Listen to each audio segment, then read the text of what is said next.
Up next is London dispersion forces. London dispersion forces are generally considered to be a fairly weak intermolecular force.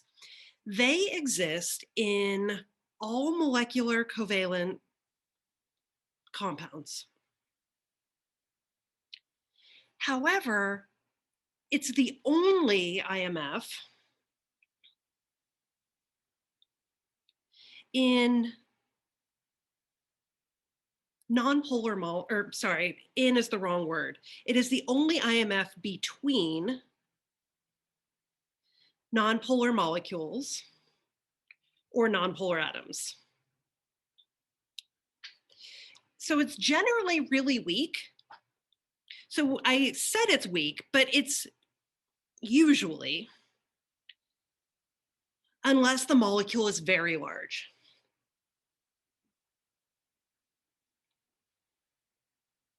In which case it can get fairly strong. So for example, wax is a rather large molecule and it starts having a really strong London dispersion force. Okay, we need to explain the nature of it, but I want to give you some examples of compounds where we're going to see a London dispersion force as the only IMF. We will see that in our diatomics. We will see it as something like carbon dioxide. We will also see it if we're just talking about the intermolecular force between one noble gas and another noble gas, for example. Okay, let's consider F2 as an example to talk about where this force comes from. If I were to draw F2, I have two fluorines connected to each other. Each fluorine has 9 protons and 9 electrons.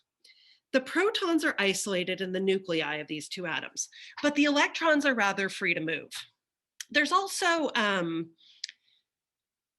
neutrons, but I don't really care about them right now because they don't exert an attractive or a repulsive force here. So 1, 2, 3, 4, 5, 6, 7, 8, 9. 1, 2, 3, 4, 5, 6, 7, 8, 9. So I have 18 electrons here. They're generally equally balanced. And if they're equally balanced, we have a molecule that's not charged on either end. However, the nature of electrons is such that they can disappear and reappear and disappear and reappear and disappear and reappear, and they're free to move. So it might be that at some instant in time,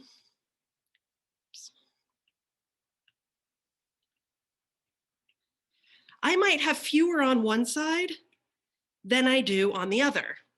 If that is the case, then for a short instant in time, this side is more negative than that side.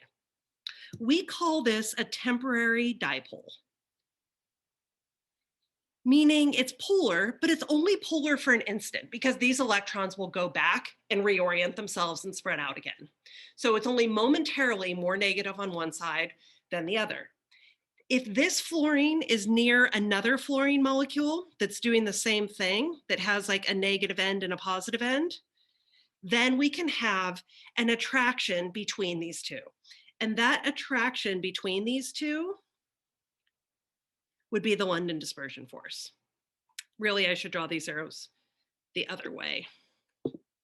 It's going to be pulling them towards each other.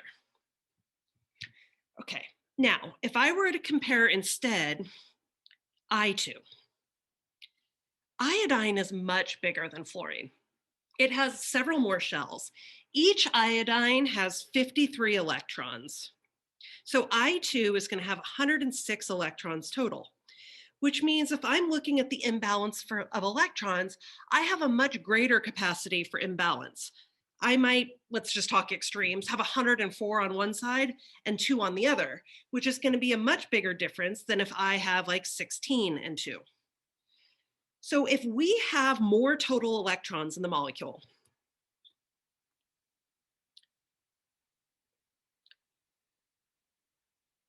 not just valence electrons, total electrons, what we're going to have is a greater capacity for imbalance.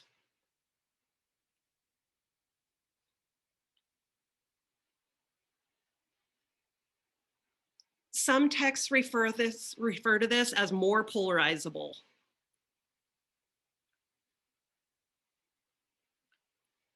The consequence of having a greater capacity for imbalance is it's going to have a stronger dispersion force. The consequence of that is it'll have a higher melting or boiling point.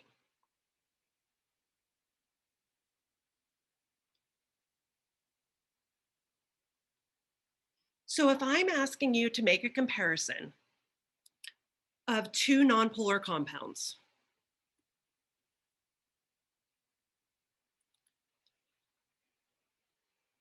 to see which one has a stronger dispersion force, you're looking for the larger molecule, the molecule with more total electrons.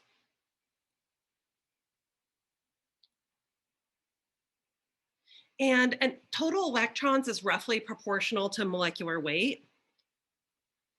So you can look at the molecular weight of it as a quick read for which one's going to have more total electrons. But generally speaking, we want to look at the size, the total number of electrons. So for example, I could ask you which has a stronger dispersion force.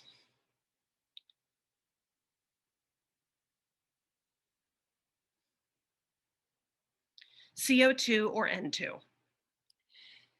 I can look at their total number of electrons. Carbon has 6 electrons. Each oxygen has 8, which is going to give me 22 electrons total. If I looked at the molecular weight is 44. For nitrogen, each nitrogen has 7 electrons, so I'd have a total of 14 electrons. If I looked at the molecular weight of N2, it's 28.